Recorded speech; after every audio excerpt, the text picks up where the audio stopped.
next to you.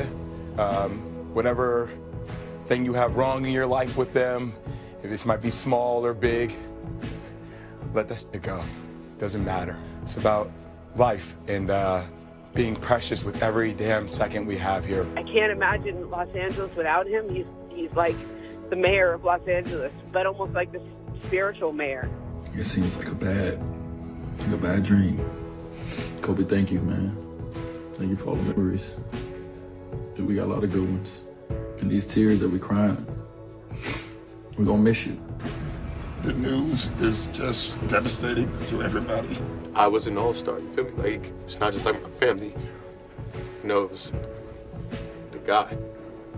Probably the hardest game I ever had to play. I don't know. Whew.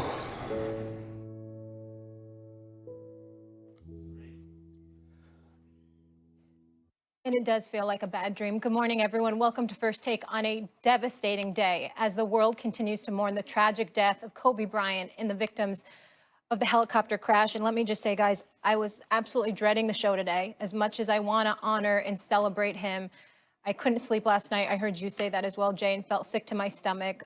So much courage and kudos to you. I know you got the call, had to come right into work, have almost been here 24 hours.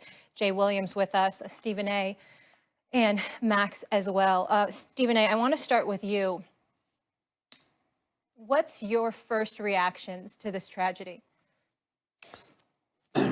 Devastation is the word that's come to mind, and I've said that on several occasions over the last 24 hours or so. And just heartbroken. Kobe Bryant obviously was an athlete that I've covered for the vast majority of my professional career, spanning a quarter century. I've covered him for the last 20 years. But ultimately, he became a friend, and he was somebody that I communicated with an awful lot. Last time we saw each other was on New Year's Eve. We were partying together in Bel Air to bring in the new year, and he was so full of life. He was happier than I'd ever seen him. He was, just looking forward to coaching his daughter even more, and was bragging about how she's going to be at UConn and how she's going to ultimately be in the WNBA. He was just loving life. He was in a very, very peaceful place, and practically euphoric about what lied ahead. About the 5 championships, the 2 NBA Finals MVPs, the 33,000 plus points, all of this other stuff, 18-time All-Star. But he was planning on having a life that was even more prosperous and more illustrious than what he had accomplished as a basketball player.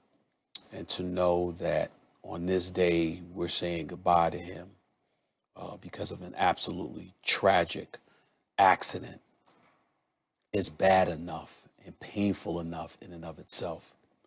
But to know that his 13-year-old daughter was with him, and she was the one that we usually saw with him. We saw his other daughters as well, Natalia and Bianca. And we get all of that, but she was that basketball player that he was talking to everybody about. When it was Jay-Z, he was like, hey, wait till you see her play. She was going to carry the torch. She was going to carry the torch, and she was the one saying she was going to carry the torch, not him. It's riveting to say the least. You saw LeBron James get off the plane, and you could see his emotion. You saw Carmelo Anthony there. We saw D Wade on social media. I spoke to Shaq, who was crying. I spoke to Magic Johnson, who was crying. And, Jordan and everybody else and their tributes to him. It speaks to what we're all going through right now. Never in our wildest dreams did we believe that the brilliant savant that was Kobe Bryant, trilingual at the very least, Italian, Spanish, and English, joked to me about being able to speak German and then said he wasn't joking. And to know how brilliant he was, how accomplished he was, and to sit here today knowing that he's gone, there's nothing else I can say other than pure devastation. I was dropping my eldest daughter off, or not dropping her, taking her to basketball practice yesterday, early afternoon, and I walk in and custodian comes up to me and says, "You hear the news?" "No, what are you talking about?" "About Kobe Bryant." And my first thought was he bought the Lakers. I always thought Kobe was angling to buy the Lakers. You know, Kobe was the kind of guy you didn't believe. You thought he was going to get that 6th and 7th championship somehow, some way. He would have the last laugh. And I always thought he was going to wind up as the owner of that team. And so that's what I was thinking. But did Kobe Bryant just... And he shows me, and it says about the helicopter crash and something about fatalities. And I was like, and I stated what I was thinking. Does this mean Kobe's? And he said, I think so. And then to find out that Gianna was on the plane with him, on the helicopter. Forget about thinking about those moments, where he must be saying, hang on, it's going to be okay. When I got to LA to do radio there I was there for about 6 years, and we were the home of the Lakers.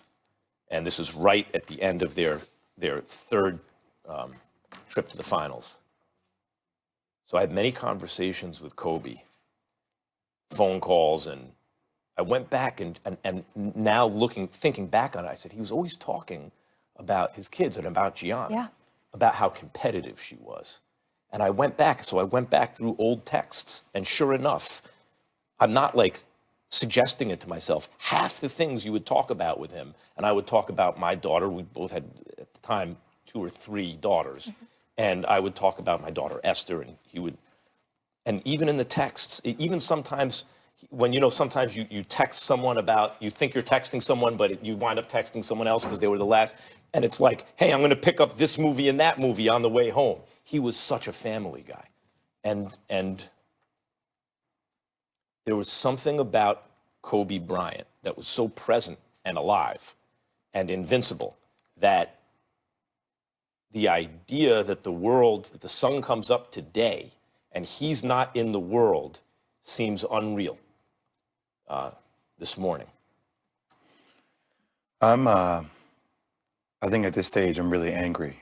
I think I'm very pissed off. Obviously going through, after finding out about it, 15 minutes trying to go on air. I think it was very sad. I feel depressed. It's been very challenging to deal with, the fact that I wondered a lot last night, asking God, why take this man? Why take his daughter? Why take these people at this time? It's a question I found myself asking about my own situation a lot. And I will go there, Max, because I think something, life doesn't take into account your accolades. It can just take you arbitrarily. And as much as we all love what we do. I'm addicted to work. I love to work. Moments like these, unfortunately, remind you of, should be addicted more to my family. Should be addicted more to my child. And I can't, as a new father, I think I've always innately, not that you do it maliciously, but you kind of live a selfish life when you're by yourself. And then you have a family, you have a wife, you have a child. I couldn't imagine what those last moments could have been like in that helicopter, looking at your child, thinking, just take me, let her be okay. Can't imagine what that moment is. And I found myself last night staring at my wife and staring at my daughter, rethinking that over and over and over again. So I don't really know how you just articulate this. And I know everybody reverts back to the accolades, and it's hard to celebrate the life of a man when he's also lost his child and the family that. Or Jay, how about Vanessa getting that's the what call? I'm going to. That's what I keep going back to. That's the first thing my wife asked. Being in the empty bed and getting that call, and not just him and his daughter. And you talked about the emotion of being angry. I think not only are you upset, you're angry, you're confused, but it's also scary. It's so scary that in a blink of a second. Like that. This one hit, I think, for a lot of people that I've been communicating with, but for me, I can't remember being hit as hard by the passing of at least, let's say, an athlete, if not a celebrity. And a lot of people are having that reaction. He was my late brother Sam's favorite athlete, favorite athlete. So for some, it may be a continuation of a loved one they've lost, that Kobe represents some link to the past. For others, it could be, usually it's people's youth. And because Kobe, it was basically the closest approximation to Michael Jordan. It can take you all the way back 30 years practically. It's like you never lost MJ, and then suddenly Kobe's gone. I can tell you this, Kareem Abdul-Jabbar has a kind of, was more formally educated. Kareem's Kobe was the brightest athlete I've ever dealt with. There was something different about the way he thought about things, and it was a pleasure to talk to him. And he was curious as well. I just want to get everyone up to speed on the latest of the news, but I wanted to hear from you guys first, and then obviously we're going to be continuing this all morning.